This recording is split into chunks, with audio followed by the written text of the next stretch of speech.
Hi, I'm Lynn Troika, co-author with Doug Hesse of the Quick Access Reference for Writers.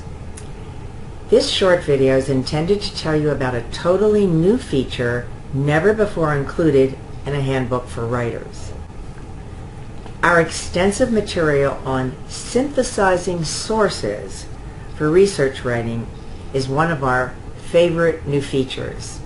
As teachers, Doug and I know that students too often have trouble writing synthesis. What they tend to do, as we know, is they'll summarize, and we end up with what sometimes we call a Scotch tape special. So this time we really wanted to get into the specifics of how to synthesize. Not just talk about it, but to show it.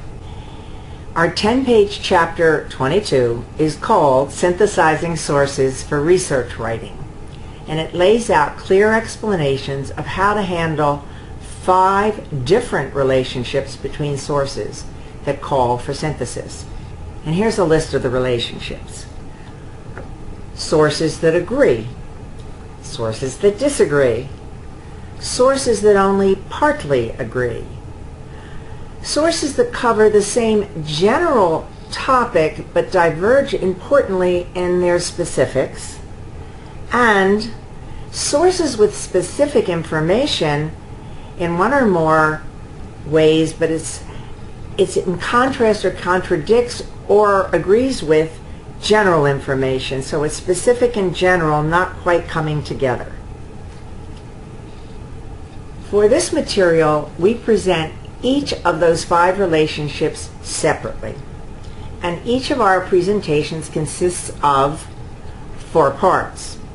The first is we use a box to visually display a comparison between 2 sources in that relationship. Source A, source B. It's a quotation.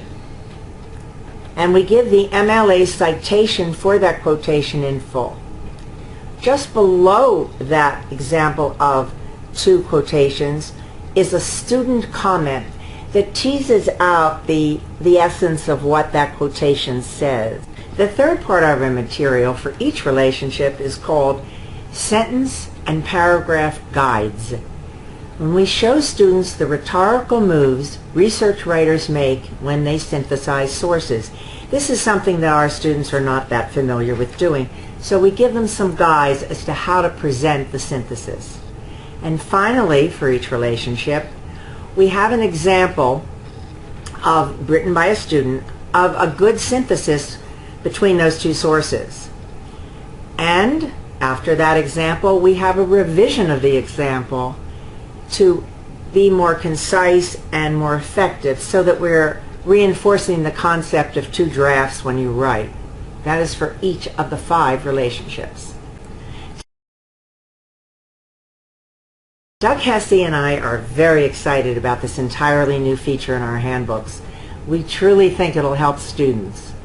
And we hope you find it useful and that your students do when they're writing about sources.